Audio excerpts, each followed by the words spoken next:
One morning I opened my eyes, and I was in my roommate's bed. I had no idea how I got there. My heart was climbing into my throat when I heard him whisper, "Ethan, you're safe." That was the moment my life changed forever. My name is Ethan. I'm 22 years old. On the basketball court, people see me as strong, confident, unshakable. My name echoes from the bleachers. Coaches trust me. Teammates lean on me. But at night, I fight wars no one knows about. Sleep has been my enemy since childhood. Insomnia, night terrors, sleepwalking. My nights play out like a 3-act tragedy.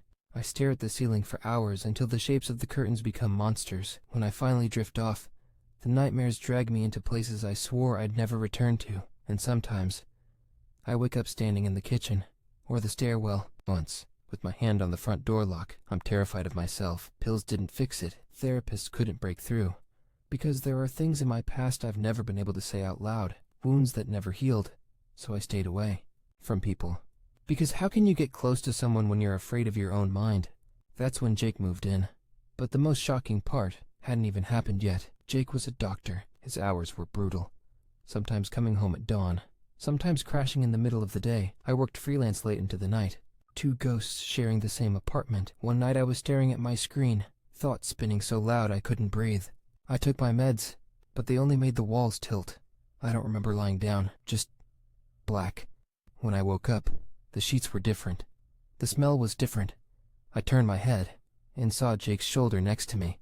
My throat made an animal sound I didn't recognize. I jerked back. He blinked at me and, in a voice so calm it scared me, said, "Ethan, you're safe." And the terrifying part? For the first time in years, I hadn't had a nightmare. My mind had gone quiet. Wait, don't miss this detail. The real surprise was just beginning. Jake explained. "You came in, talking in your sleep. You kept saying, 'Stop, I'll tell my mom.' I thought someone was here, but you were sleepwalking. I held you until you calmed down. Shame burned through me. I'm sorry." He shook his head. "What if you keep sleeping here? For a while, maybe it helps." I should have said no. I should have walked away. Instead, I nodded. And that single choice set everything else in motion. When the phone rang the next night, my life turned upside down. It became a ritual. Jake sometimes brought pancakes home from a 24-hour diner after his shifts. I made coffee. We put a pillow between us. In his bed, a paper-thin border. But the nightmares stayed away. Movie nights started. Pixar, rom-coms, even a medical drama, where Jake couldn't resist pointing out every mistake. His laugh painted the walls warmer. I would lie awake, just to hear his breathing. For once, silence wasn't torture. It was peace.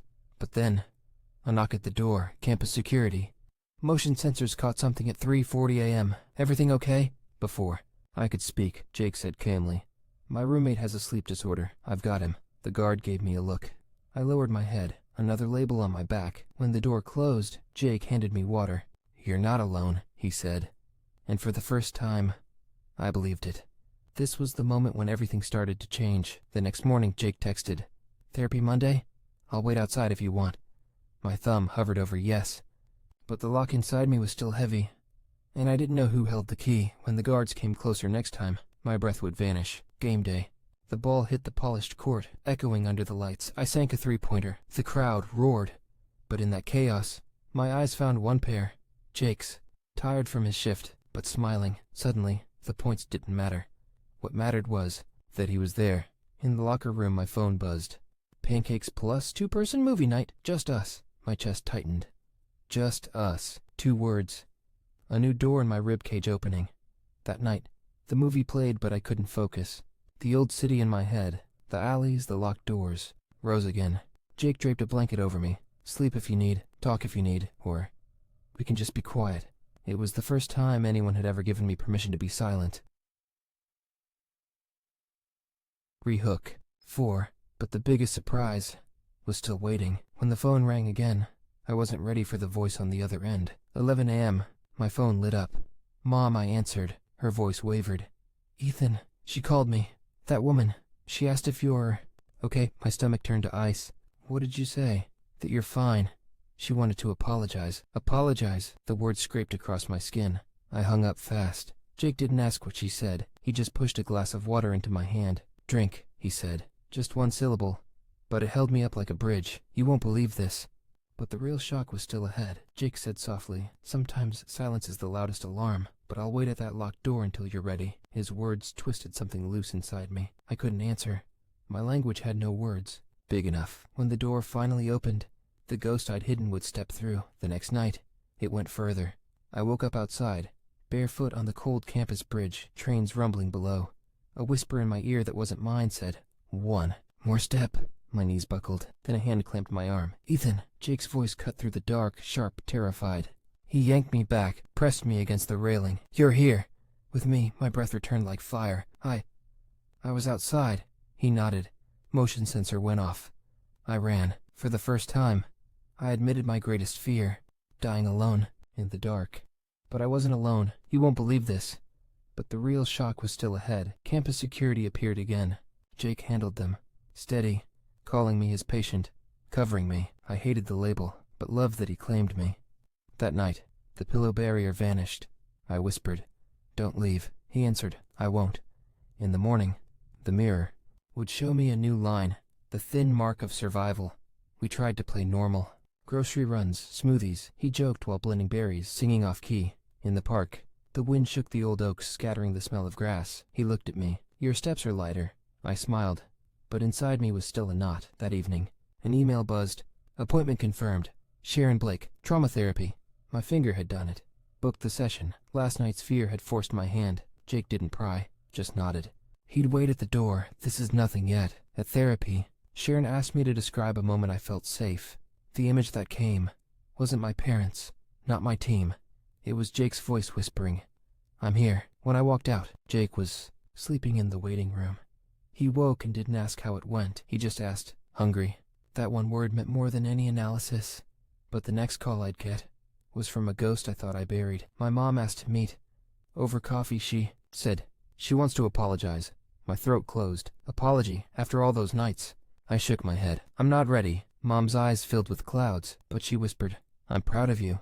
When I told Jake, he didn't push, just said, "Ready or not, I'll be here." That night we cooked pasta together, laughing at his bad carbonara joke. Our fingers brushed under the table. This time, I didn't pull away. You won't believe it. But the real shock came in our calmest moment. When the door opened, what we saw wasn't meant for us. Marcus, the landlord's son, barged in with a folder. His eyes scanned the table. 2 plates, too close. He noticed the thin scar on Jake's wrist, lingering. Papers, rules, tenant obligations. His stare burned. Jake squared his shoulders. "I'm a doctor. He has a disorder. We're handling it." Marcus nodded, but left a trace of suspicion behind. The apartment shrank when he closed the door. "I'm sorry," I whispered. "For what?" "For being seen." "Being seen isn't a crime, Ethan," Jake said. "But some eyes just don't deserve the view." That night, I didn't sleepwalk, but my body carried a new weight. Belonging. When I read that file, my heart would stop for a beat. Rain drenched me on the way back from Sharon's. Jake opened the door instantly. The apartment smelled like vanilla candles. He looked at me and said the words clearly, unflinching. "Ethan, I'm in love with you." The world didn't stop turning, but mine did. My chest cracked. "I'm scared. Loving something means losing it. Fear is love's shadow," he said. "Yeah, but shadows only exist because of light," I broke. "I love you too." And then I said what I never thought I'd say. I told him about her, the woman from my childhood. What she did. How many nights, how I never told my mom. Jake didn't say it's over. He didn't say move on. He just held out his hand and said, "I'm here." But the next voice on the phone was hers, asking for forgiveness. Midnight email. "Can we talk?" From her. I forwarded it to Sharon. Her reply, "Control is yours. Silence is also a choice." Jake read it. "What will you do?" "Tonight, nothing. Good. Tomorrow. When tomorrow comes, tomorrow will answer." For the first time, time wasn't rushing. I slept, truly slept. No nightmares, no wandering, just sleep. Morning light touched Jake's face as he smiled at me. "Good morning." And for the first time, those words weren't a lie. But the biggest twist was still coming. Because life always sends another wave when you think it's calm. Morning felt unreal. Like waking up inside a safer version of my life. Jake brewed coffee. Sunlight cut soft squares on the kitchen floor. We didn't talk about the email. We didn't talk about the bridge. We didn't talk about labels or futures. We just were. I caught myself watching him measure grounds like a ritual. Level scoop. Gentle tap. Flick of the wrist. My panic. Once a siren. was now a distant engine somewhere on another highway. I hadn't known quiet could feel this. Full, he slid a mug toward me, and without looking up, said, "You slept." "I did." "Good," he said, as if the word itself were a blanket. But the calmest mornings hide the waves you don't see coming yet. When my phone buzzed again, I knew the past hadn't finished with me. Jake held 2 museum passes in the doorway, like a magic trick. "Friday?" he asked. A real date felt strangely dangerous. Public, witnessable, undeniable. I nodded anyway. At the Contemporary Wing, we stopped in front of a painting that looked like a storm tearing itself in half. "What do you see?" he asked. "Noise. Learning how to be quiet," I said. He smiled. "Your brain's a poet when it's not on fire." Dinner after. Brick-walled place with string lights and too loud laughter. We shared a plate we couldn't pronounce. At some point his knee found mine under the table and didn't move. The world kept not ending. On the walk home he said, "I don't need a label from you tonight, just your hand." I gave it. Simple as breathing. At our door, a folded notice waited under the mat. One line bolded. "Unit inspection." Marcus arrived with a clipboard and a politeness that felt like sandpaper. He checked smoke detectors, ran the tap, noted foot traffic at unusual hours. Jake's jaw tightened, but his voice stayed even. "Medical," he said. "Documented." Marcus lingered at the bedroom threshold longer than he needed to, as if proximity itself were evidence. "Everything's fine," he said, finally, eyes flat. "Let's keep it that way." When the door clicked shut, I felt the old city stir. Alleys, locks, a door I kept closed from the inside. Jake just exhaled. "We're okay," he said. "And if we're not, we make it okay. You think this is the fight? It isn't."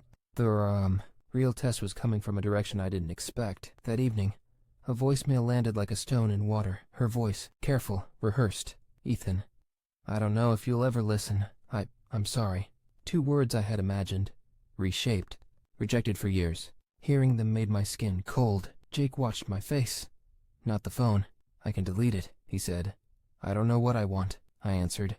Which was truer than yes or no. Sharon's reply to my email was short. "Agency first. Exposure. Only when resourced. Grounding before contact." She added a list I knew by now. 5 things I can see. 4 I can touch.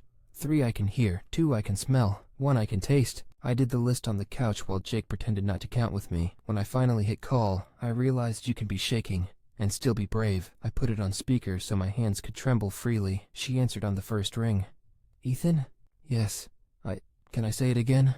I'm sorry." "For what?" The question came out before I could stop it. Silence stretched. "For everything. I was sick. No," I said. "I was 12.